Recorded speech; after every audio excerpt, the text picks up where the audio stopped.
parle. Chaque jour, Charles et Carole vous présentent la leçon de l'école du sabbat.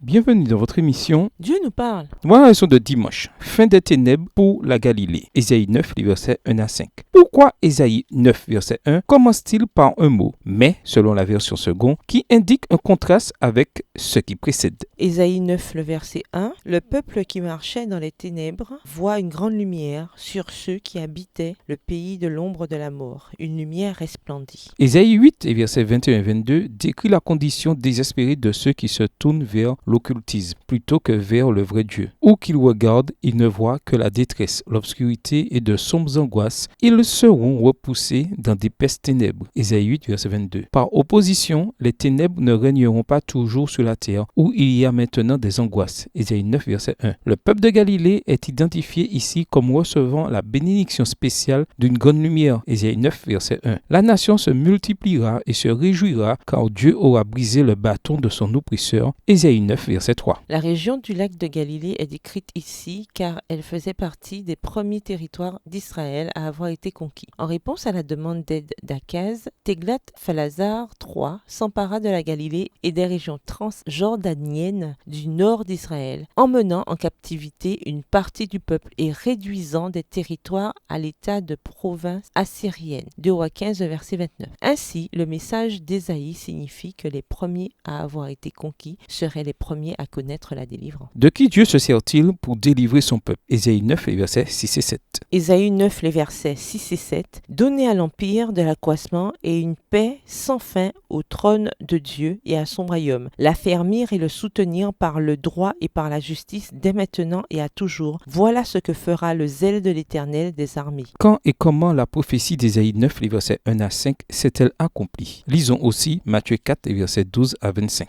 Ésaïe 9, les versets 1 à 5. Le peuple qui marchait dans les ténèbres voit une grande lumière. Sur ceux qui habitaient le pays de l'ombre de la mort, une lumière resplendit. Tu rends le peuple nombreux, tu lui accordes de grandes joies. Il se réjouit devant toi, comme on se réjouit à la moisson, comme on pousse des cris d'allégresse au partage du butin. Car le joug qui pesait sur lui, le bâton qui frappait son dos, la verge de celui qui l'opprimait, tu les brises comme à la journée de Madian. Car toute chaussure qu'on porte dans la mêlée et tout vêtement guerrier roulé dans le sang seront livrés aux flammes pour être dévorés par le feu. Car un enfant nous est né, un fils nous est donné, et la domination reposera sur son épaule. On l'appellera admirable, conseiller, Dieu puissant, Père éternel, prince de la paix. Matthieu 4, versets 12 à 25. Jésus, ayant appris que Jean avait été livré, se retira de la Galilée. Il quitta Nazareth et vint demeurer à Capernaum, situé près de la mer dans le territoire de Zabulon et de Nephtali, afin que s'accomplisse ce qui avait été annoncé par Ésaïe le prophète. Le peuple de Zabulon et de Nephtali, de la contrée voisine de la mer, du pays au-delà du Jourdain et de la Galilée des Gentilles, ce peuple assis dans les ténèbres a vu une grande lumière, et sur ceux qui étaient assis dans la région et l'ombre de la mort, la lumière s'est levée. Dès ce moment, Jésus commença à prêcher et a dit: repentez-vous, car le royaume des cieux est proche. Comme il marchait le long de la mer de Galilée, il vit deux frères, Simon appelé Pierre et André son frère, qui jetaient un filet dans la mer, car ils étaient pêcheurs. Verset 19, il leur dit: suivez-moi, je vous ferai pêcheurs d'hommes. Aussitôt, ils laissèrent les filets et le suivirent. De là, étant allé plus loin, il vit deux autres frères, Jacques, fils de Zébédée, et Jean son frère, qui étaient dans une barque avec Zébédée leur père et qui réparaient leurs filets. Il les appela et aussitôt ils laissèrent la barque et leur père et le suivirent. Jésus parcourait toute la Galilée, enseignant dans les synagogues, prêchant la bonne nouvelle du royaume et guérissant toute maladie et toute infirmité parmi le peuple. Sa renommée se répandit dans toute la Syrie et on lui amena tous ceux qui souffraient de maladies et de douleurs de divers genres, des démoniaques, des lunatiques, des paralytiques, et les guérissait. Une grande foule le suivit de la Galilée, de la Décapole, de Jérusalem, de la Judée et d'au-delà du Jourdain. Ce n'est pas un hasard si le ministère de Jésus a débuté dans la région de la Galilée, où il a apporté l'espoir en annonçant la bonne nouvelle du royaume de Dieu et en guérissant les gens, y compris en délivrant des démoniaques de l'esclavage de l'occultisme. Matthieu 4, verset 24. Nous avons là un parfait exemple de la manière dont la Bible prend des événements survenus à l'époque de l'Ancien Testament et s'en sert pour préfigurer des choses qui arriveront à l'époque du Nouveau Testament. Le Seigneur mélange des images d'une époque avec celles d'une autre, comme dans Matthieu 24, où Jésus met la destruction de Jérusalem en l'an 70 à la destruction de la fin des temps. Si l'on vous demandait de quoi Jésus t'a-t-il délivré, quelle serait votre réponse? Quel témoignage personnel pouvez-vous donner concernant la puissance de Christ dans votre vie? Au revoir. Et à demain si Dieu veut.